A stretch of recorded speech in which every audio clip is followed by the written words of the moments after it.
Good morning and welcome to the Meko Graphics webinar. This is David Goldstein. I'm the president of Meko Graphics, and today we're going to talk about how to choose the right chart.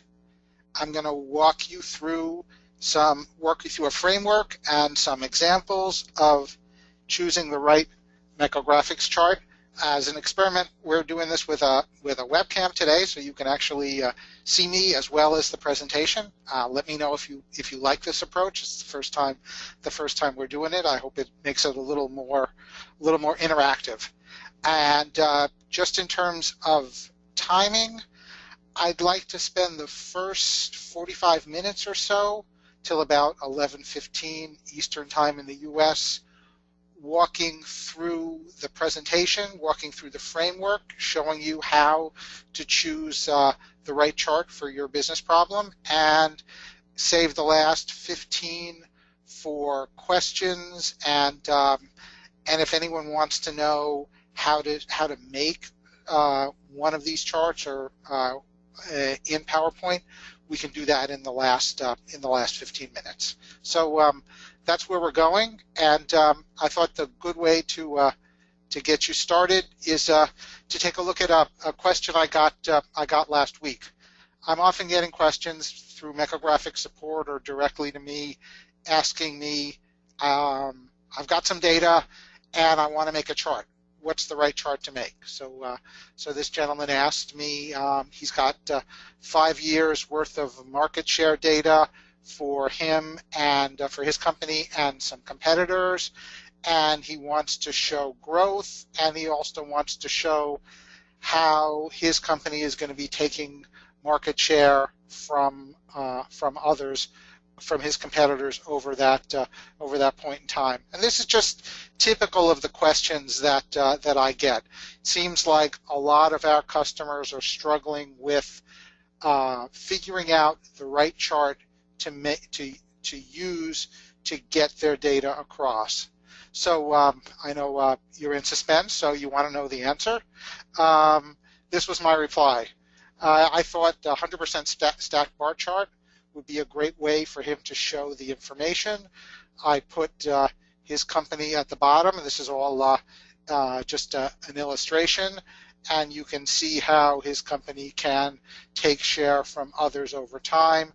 I added a CAGR column to the right of the chart to show growth, and I used a legend to show each of the companies, and in the chart I put the relative market shares for the different companies. It turned out that this worked well for the questioner, and he was quite happy with the results. And if you've got similar types of problems, I'd encourage you to drop me an email. But there might be times when you need the chart right away. It's not between 9 and 5 Eastern Time in the U.S. when you're making the chart, and you really need a framework for thinking about, given the data that I have and the problems that I want to get at, that I want to present, what chart should I use? So that's what this talk is going to do. And we took a look at frameworks that were around. We took a look at the kinds of questions that people were asking us, and we decided that really, for the most part, the types of charts that our customers want to make can be divided into three different broad categories. One thing they want to do is they want to track change over time. They want to know how is my product or my company growing over time. Second thing they want to do is they want to compare performance. They want to compare their performance to their competitors on revenues or some KPIs, some key performance indicators. They might want to compare performance of offices or regions within their company. And the third thing they want to do is segment. They want to drill down. They want to know, what are the components that make up my revenue? What are the components that make up my profit? how does my market look by competitor and by region. So we're going to show you which charts are best for tracking, which charts are best for comparison, and which charts are best for segmentation. So that's the overall game plan of the webinar. And we'll start with tracking charts. And before I dive into the charts, let me just take a minute to talk about what I mean by tracking, the kinds of questions that you would ask if you were going to create a tracking chart. One would be, how do my sales compare to previous periods? That's a classic chart looking at sales growth overall or by product. Another might be, how are my earnings changed from one period to the next? And the last might be, why did things change? What contributed to me going from 5.5 billion in revenue in Q2 to 5.6 billion in revenue in Q3? So we'll show you the charts that help answer those three questions in the first section. So classic chart, revenue growth over time. Typically, really the workhorse chart for tracking is the simple stacked bar chart. So here we're marching from lower left to upper right in a nice pattern. Revenue is growing from, in this case, from 1.6 to $5 billion over the years, one bar for each year. The things I did to try to make this chart stand out just a little more than your classic chart is I added a growth line, which is a nice Meko Graphics feature to show that I had 223% growth over time, and I added a CAGR column to the right of the chart to show my compound annual growth rate, which is in this case 34%. You could make this chart more interesting if I wanted to break my revenue down by major product lines or major regions. I could do that in this chart as well, and then I would have CAGR in the CAGR column. I would have a different CAGR for each region. So that's a classic tracking chart. Things get a little more interesting if you want to maybe track your sales by week and you want to add a target line to your chart, which we did in this example here. This is a variant on the chart that we here at Meko Graphics use to track our weekly sales. Our weekly sales can be very variable. So one thing to try to smooth things out is to add a 10-week rolling average line, which I did to this chart. And another thing to keep everybody focused on performance is adding a target line, and then you can quickly see how did my week compare to my target sales. So just adding a couple of extra features can take a relatively standard and simple chart and make it easier for your readers to understand and really help drive the point home. And what we're going to do throughout the talk is show you some of these nice Meko Graphics features and how you would use them to enhance relatively simple charts and really drive home your message to your customers. So we've shown you 3 already. We've shown you, I guess we've shown you 4 already. We've shown you 10-week rolling average lines. We've shown you target lines. We've shown you growth lines, and we've shown you CAGR columns. And we will be introducing more of these features as we walk through the charts. If your data is a little more complicated, you might want to look at a line chart instead of a bar chart. Line charts are great if you've got many years that you want to compare. Line charts are also good if you've got two products that you want to compare. Here in this case, we want to drive home the message that while iPhones are taking off, they seem to be cannibalizing iPod sales. And we did that with the two lines, the iPod line shrinking as the iPhone line is growing. We also added the data row to the bottom of the chart, where we put data row is a great place to put supplemental data for your chart. In this case, the data that we put in the data row is growth rates, in the data rows are growth rates for iPod and iPhone, to give you the quantitative background to show you can see as iPods are shrinking over time starting in 2009, and you can show that you can see how iPhone growth, while it was very high in the first year, has settled into about 80% year-over-year growth, which is very healthy. So those are the ways I would be tracking changes over time, typically with either the simple stacked bars or a line chart. Your other options, which I'm not going to show you, are an area chart, which is another great way to track trends over time. The last thing I wanted to show you in the tracking section is answering the question, why did things change? And here a cascade chart is a great way to show why my revenues grew from here, in this case, 45.6 billion in Q2 of 2014 for Apple to 58 billion in Q2 of 2015.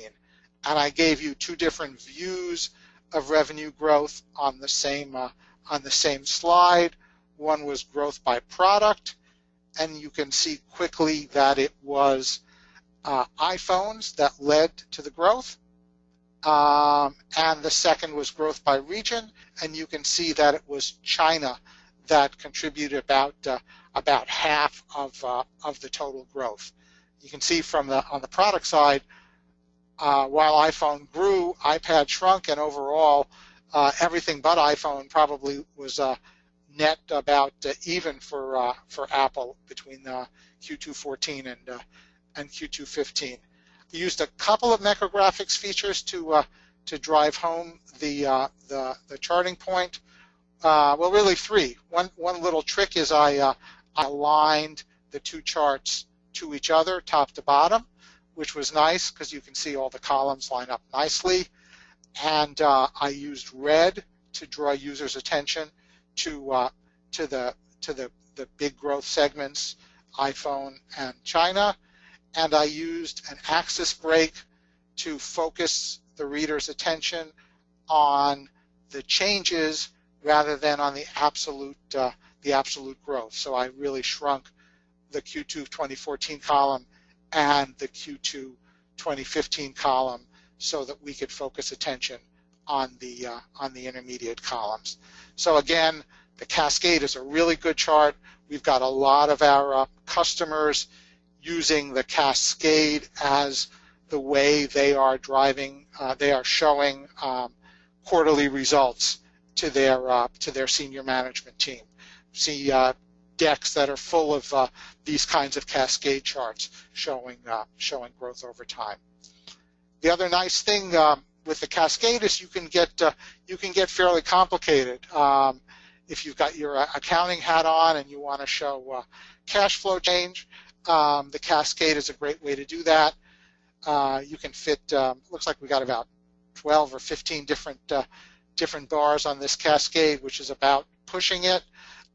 We grouped it so we've got funds, incoming funds in the first half of the cascade in green, and then accounts that are where funds are outgoing in the second half of the cascade in red.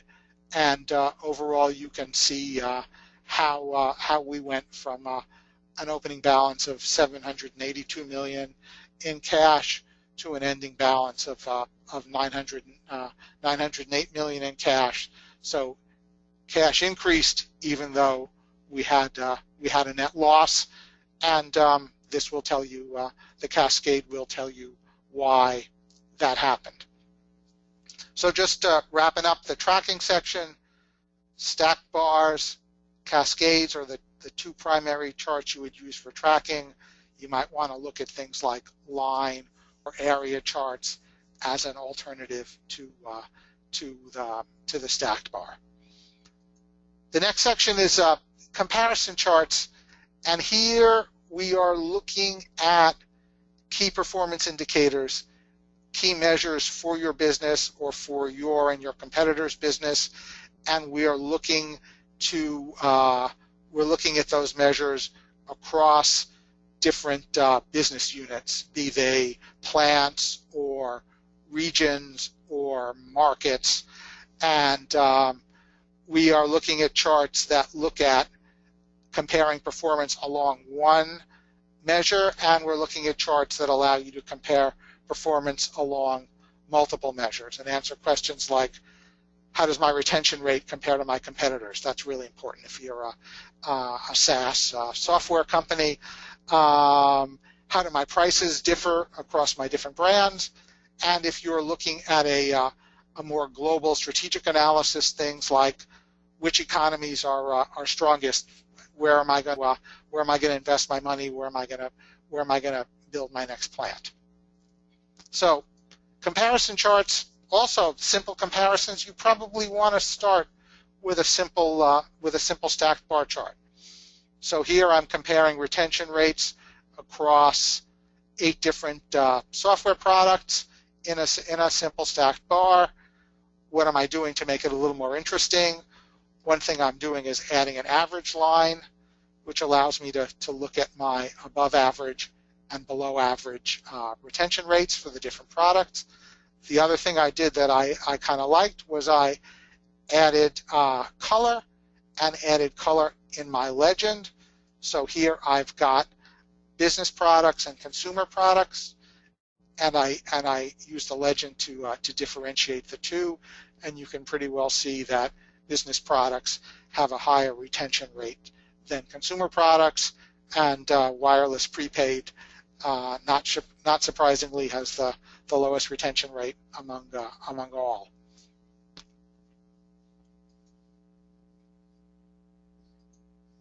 So another variant on the stacked bar that can help you in comparing performance is adding a net line to your stacked bar. So here I'm looking at the current cloud penetration for different software categories, and then I've added my net line to show forecast penetration. So when you compare your current to forecast, you can see where the big gaps are, and you can see there's a large gap here in SCM, which I think is a supply chain management software, but a much smaller gap in CRM. It seems like CRM is the most mature and the product category where the cloud has the highest penetration. So net lines are a nice little Mecographics feature. They might not be a feature that you know about, but they're a great way to add an additional line to your stacked bar chart. And here we use the line as a forecast. So the comparison also works really well if you've got market research or survey data that you want to show. And here I've got 3 charts on a page, which can be a little dense, but the charts are pretty simple and they are all lined up. I've simplified them by doing things like getting rid of my one of my axes from the chart, and then I line them up so that only my first chart has my bar labels, so I can read them right across. I can compare millennials on all 3 questions, and Gen X's, baby boomers, and the silent generation. And then I used color to highlight that the millennial generation is the one with the highest technology use across these 3 questions. So stack bars, again, a nice way to do things, a nice way to summarize your market research data, a nice way to summarize your survey data, and Mechographics allows you to take multiple charts and put them in a single on a single slide. Now we get to things a little more complicated, maybe a chart type that you haven't played with, and just from our own research, probably one of the more underused chart types in Mechographics, but a great chart type if you are doing comparisons, and that chart type is the bar Mecho. So just to explain or to illustrate from this example, we're looking at total labor costs across different EU countries, and we can see they range from 54 euros in Norway down to 5 euros per hour in Romania, with an average of across the EU of 25 euros, which is in our average line. This would have been an interesting simple stacked bar chart, and you could see the wide variance in labor rates in the stacked bar, but adding the bar widths adds an extra dimension, an extra important dimension to the chart. In this case, the bar widths are proportional to the GDP for each country, so you can see that a lot of these higher labor cost countries are relatively small, have relatively small economies, and a lot of the largest economies tend to fall in the middle, with France having the highest rate among the larger economies, followed by Germany, Italy, the UK, and Spain. And again, these small economies, the lowest rates are among the smaller economies. So I would really consider the bar Mecho as an alternative to the stacked bar if I am doing comparisons, and the size of my plants or the size of my regions vary, and I want to show performance versus size on a given chart. I've seen this chart with plant costs as my y-axis and plant volume as my bar widths. So it's a great chart if you want to add that extra dimension, and it really drives home, are my highest cost plants my biggest plants? Are my highest cost plants my smallest plants? Here you can see that the highest and the lowest labor costs are among the smaller markets, and the mid markets. The largest markets tend to fall in the middle, which I think is an interesting finding for EU labor costs. So let's look at the bar Mecho. I think it's a great and as I said, underused chart type. If you've got two measures and you want to compare performance across two measures, I would recommend a scatter chart. So here I'm looking at stock performance for different fast food, quick serve restaurants, and one measure I'm looking at is earnings growth, which is along my x-axis, and the other is valuation, which is along my y-axis. I added a regression line so I could split up the ones with that are overvalued above the regression line. They've got high value relative to their earnings growth, and possibly undervalued stocks below the regression line.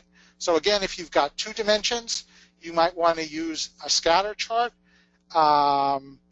If you want to divide you can use our quadrant lines to divide the scatter chart into quadrants, and that could be helpful as well. The last chart I want to show you in the comparison section is the bubble chart. the bubble chart is just a variant on the scatter where we add a market size dimension. Just like the bar Mecco added market size to a bar chart, the bubble adds market size to a scatter chart. So, I mean, from my perspective, I probably use bubbles way more than scatters. Maybe 5 bubbles for every scatter that I put into a presentation, because I often have some measure of size that I want to convey along with my 2 performance measures. So here I'm looking at my performance measures are wine consumption per capita and consumption growth rate, and the bubble size is proportionate to the country's population. So you can see that the highest growing markets are also among the largest, which is not common for a lot of bubble charts, but you can see here that China and the US consume very little per capita. China is growing relatively quickly. The US is relatively flat in terms of wine consumption growth, and they both have a lot of upside compared to more mature wine markets like France, which is growing at a low rate, but is already consuming almost 50 liters per capita per year. And other countries like Italy and Spain are even shrinking in wine consumption. So the bubble is a good way to take 2 performance dimensions, and also adding a size dimension. So I think the bubble is a great chart to look at if you're comparing across 2 dimensions. I added quadrant lines, which are very common in bubble charts, because you want to try to group your regions or customers and into good and bad, high growth and low growth, and the quadrant lines help you do that. So, walked you through the different comparison charts. I'm going to shift gears now and talk a little bit about segmentation. So the third type of chart the third type of questions that are commonly answered with charts are segmentation questions. And here you're trying to divide up your market, divide up your revenues, divide up your expenses among different categories. These are typically done with 100% stacked bar charts and or Marimekko charts, and we will work you through those charts and give you a sense of how you might want to use those charts to segment a market and answer questions like what's my market share by channel, which product categories are largest or smallest in my industry, and who are my main competitors in my different markets or different market segments. So really the workhorse chart of segmentation in general is the 100% stacked bar chart. Unlike the regular bar chart, here I'm trying to take a market and divide it up into segments. If I only had one bar, here I'm looking at the market segment for pizza delivery, and you can see that it's really split up into 4 main areas. Domino's is the main player. Then I've got my other major chains, my smaller chains, and my independent pizza shops. But if I look at digital, if I add a second channel to my chart, then you can see that independents and small chains play a much smaller role. In digital, Domino's is a little bigger, and other major chains are also very big in the digital space. So I take my 100% stacked bar, I split it up into two different channels, and I use my link lines to highlight the differences in market size among the channels. Here's just another example, very similar here. I'm focused internally on where I'm making money and where I'm making profits. Always a good thing for a company to look at. And here I'm looking at things by region. Latin America is my biggest region. It makes up 29% of my sales, but only 24% of my revenue. Europe, which is my relatively small region, accounts for just as much operating income as Latin America. And I added a data column to show growth, which is another important dimension that you might want to add if you're in your segmentation charts. So 2 examples of how you'd use a 100% stacked bar chart. Sometimes you want to combine tracking over time with segmentation, and in this case we're doing that by using a 100% stacked bar chart and making each column of the bar a year. So that was also, if you think back to the example I used at the start, that was the same. That was similar, where I was looking across different competitors. Here I'm looking across different market segments of the smartphone market, and you can see over time that the middle segments are shrinking, and the lowest priced and highest priced segments of the smartphone market are growing. Adding the CAGR column really drives this point home. You can see that cheap smartphones under $200 are growing at about a 55%, grew at about a 55% annual rate between 2008 and 2012, whereas mid-price smartphones in the $400 to $600 range actually shrunk 17% per year in that time frame. So again, the 100% stacked bar, as opposed to the regular stacked bar, gives you a better sense of mix and mix change over time. So here we're combining segmentation with tracking. Cascade chart is another great way to divide up a market.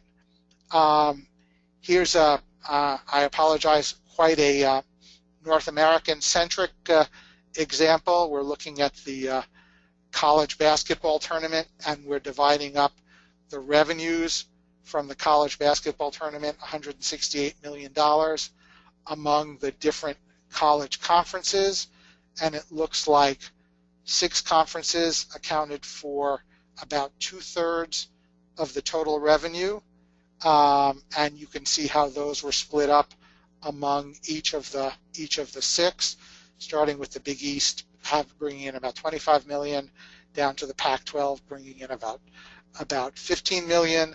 All other conferences brought in the last third, and the total revenue was 168 million.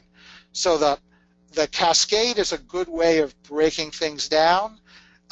Similar to a 100% stacked bar, I could have done the same, put the same information out there in a 100% stacked bar. I could have even put the same information out there in a pie chart if I wanted to. The cascade allows you to build up, which is nice.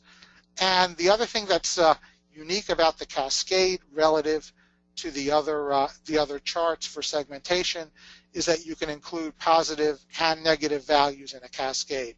So if you want to look at how your profits broke down by region, and some regions were, and most regions were profitable, but some regions were not, really you'd have to use the cascade to show the positive and negative impacts of the different regions on profit. So just as a caveat, you really can't easily use a 100% stacked bar or a pie chart if some of the things you're throwing in are negative, but you can use a cascade to have both positive and negative values. So one other thing I wanted to show you with the 100% stacked bar is you can have what we call an exploding segment, which is a great way to show detail in one key area. So here I'm looking at restaurant costs, and food and beverage is the biggest segment, followed by labor and other costs. And if I wanted to drill down and understand what makes up my food and beverage cost, I can put a second stacked bar here and use these little segment links to show how my food and beverage explodes. And you can see that meat is the biggest contributor, followed by produce and fish. Beef is the biggest contributor, followed by produce and fish and other meats. And the exploding bar is a great way to sort of break down a key segment into its component charts and show them both on a single slide. So consider that when you're looking at your 100% stacked bars, and when you've got an area that you want to draw management attention to. Last chart type I wanted to show you, and sometimes we save the best for last, is the Marimekko chart.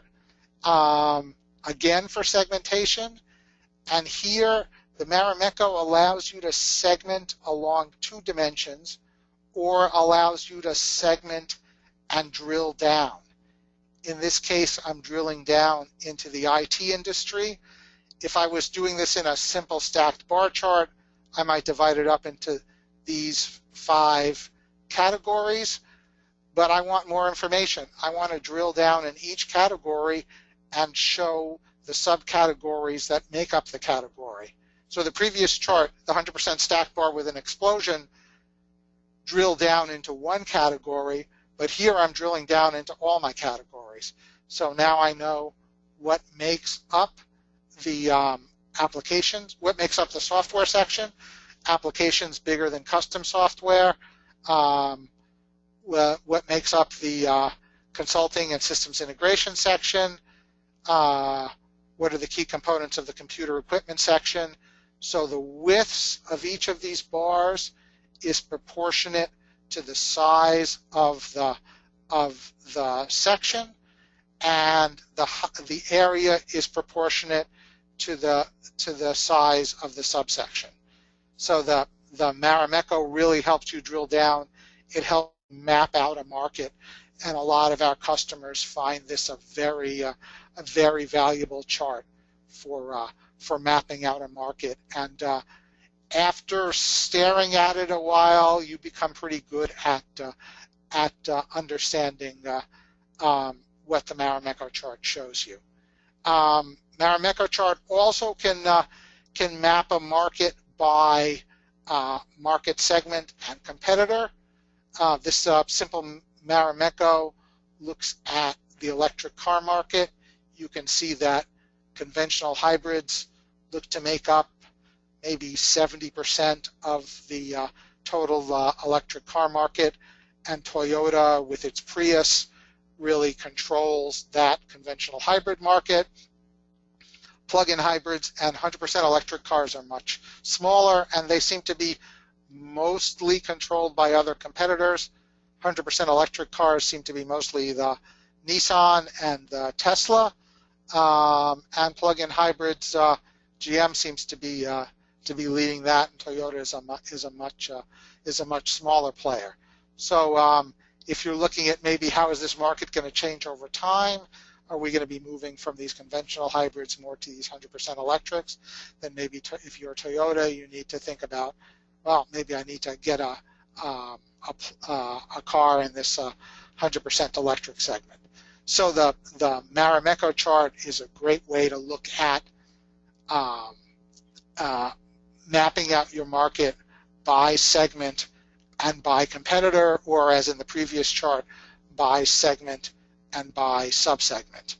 And my last Marimekko, I wanted to just show you that it doesn't have to be revenue in a Marimekko. So here's going back to our wine theme. Here we're looking at the total surface area for vines in the world, and you can see in this Marimekko that Europe dominates with looks to be over half of the total surface area, followed by Asia Pacific and Africa, followed by South America, which I thought was a little surprising, and North America brings up the rear. So again, it's you're dividing up your market into segments and subsegments, using other to group your smaller segments and focus your reader's attention on the larger ones, and that's a nice Mecographics feature to be able to create another series. Typically in a Marimekko, and in this Marimekko, you would sort your bars so your biggest are on the left. So it goes from biggest to smallest as you read from left to right, and you would typically sort your bars, your series, so that the biggest is on the bottom. So it would go from Spain to Turkey, and you would typically put other on the top in a Marimekko.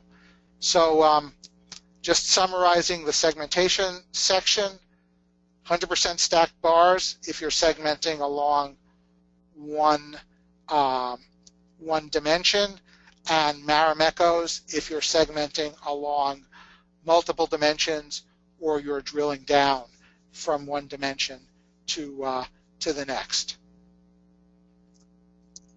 So just summarizing the whole talk and trying to leave you with a takeaway, and also these slides are going to be available later today for all the attendees, and the webinar is also being recorded, so you'll be able to watch it later or share it with a colleague if you found it valuable. So just summarizing, if I'm tracking trends over time, I'm typically going to be using a simple bar chart. I might use a line or a combination bar and line or an area chart. And if I want to understand why things changed, then my chart of choice would be the cascade chart. If I'm comparing across time, again, I would use the bar as my first option. If I want to, not comparing over time, comparing across regions or competitors. If I want to look at the size of each region, I might consider a bar Mecco. If I'm comparing across multiple measures, I would look at a scatter or a bubble chart. And if I'm segmenting, if I'm drilling down, 100% stacked is my chart of choice. I would use a cascade as an alternative to 100% stacked, and a Marimekko if I wanted to take multiple dimensions and show them in a single chart, or if I wanted to drill down into categories and subcategories. If I wanted to map a market, I would use a Marimekko chart. Last slide is just to give you a sense that we've got resources to help you out here. So we've got a slightly longer version of this deck in the chart selection toolkit, which also comes with a free trial of Mecographics, a nice thing to share with a colleague. We've got 150 plus charts in our chart gallery. So if you're confused about how to use a specific kind of chart, or you just want to see examples of finance or strategy or marketing charts, the chart gallery is the place to go to look for that. And if you want to see interesting ways that Mecographics charts are used, I would encourage you to look at the Chart of the Week blog, which I do and publish on our website, and also on LinkedIn and Twitter. If you want to understand how to use Mecographics better, I would look at our videos, which are also on our website.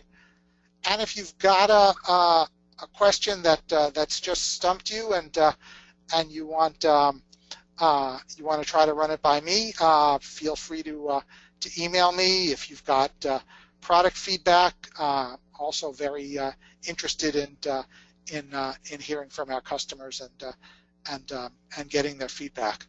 So I'm going to turn it over and see, take a look and see what questions I've got.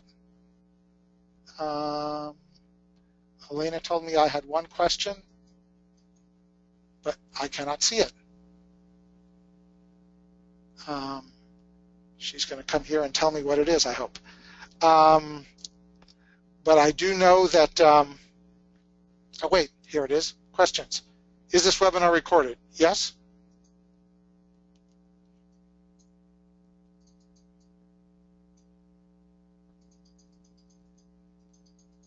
Sorry, holding on 1 second.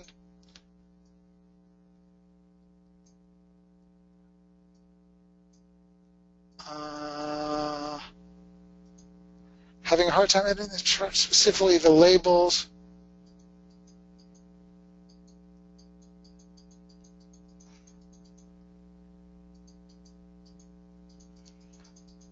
So let me show you. I know one of the questions someone asked was, how do I make a 100%? How do I make a bar Mecco chart? So I'm going to quickly walk you through that. Switch to the view of Mecco Graphics. Insert a new slide. Insert a.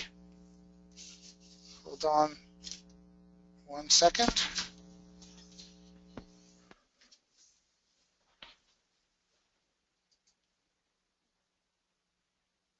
Insert a bar Mecco chart.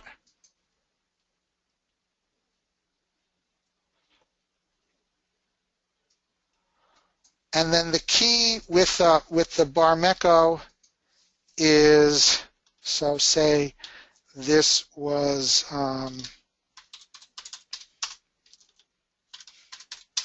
average cost. This is my y-axis, and this is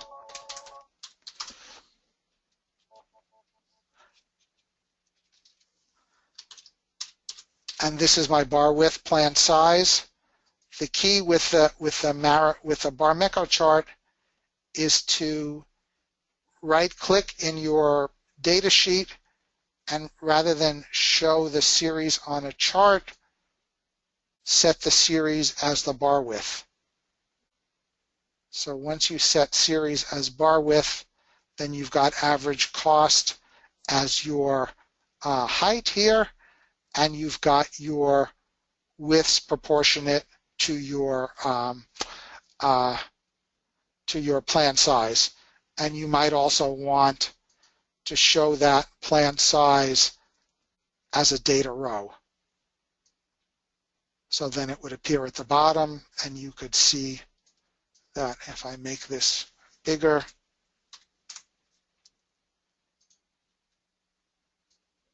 you can see that the width changes as I change the plan size.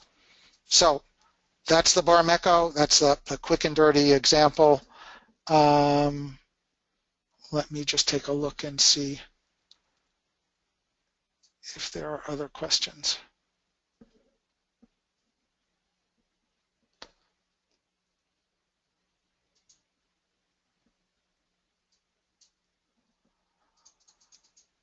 Having a hard time editing the chart, specifically the labels with regard to formatting and size. Is there a way to edit the whole axis? Do I have to do it one label at a time? That's a really good question. So labels in Mecco Graphics charts can be edited one at a time. You can right-click and increase the font size of an individual label. You can also use the lasso feature and just grab all my bar labels and set them all to the same font size. Or I can use Control-A, select all my labels, and then set them all to a font size. there are also ways to control label font size in Meco Graphics through the Preference Manager to set all of your labels so that they always come out in a single font size. If for some reason you always want your labels to be 12 point, you can set that in the Preference Manager for all of your charts. And I think in the Format Chart task pane, you can also control. You can control the font you use, but not the font size. So so changing the font size would be through the Preference Manager, or through lassoing, or through Control A and selecting all your labels. Will Meco Graphics be compatible with the newest version of Microsoft Office? Meco Graphics, as far as we know at the moment, works with Microsoft Office 2016 for Windows. We haven't thoroughly tested it, but our preliminary tests look relatively positive. Unfortunately, Meco Graphics does not yet work with Office 2016 for the Mac, and we are working with Microsoft to fix a bug in Office 2016 for the Mac, which is preventing Meco Graphics from working. Microsoft has fixed that bug. We are just waiting for them to release the fix, which we hope they will do at some point soon. Do you plan to bring a map feature in the Meco software to show insights on map format? Mapping is not something we are looking at in the short run, but we're always looking for new ideas for new features. So we will monitor that, and if we see a fair bit of demand for a map feature, we will add that. We'll add that to the software. I will stick around for another few minutes, and if anyone has any additional questions, feel free to post them in on the chat. Otherwise, thank you very much for attending. Thank you very much for using or looking at our software. I hope you enjoyed the webinar. Also, give me feedback if you like the webcam as part of the webinar, because that's a new thing for us. So if you like it, please let me know. Thanks so much, and we will see you next month.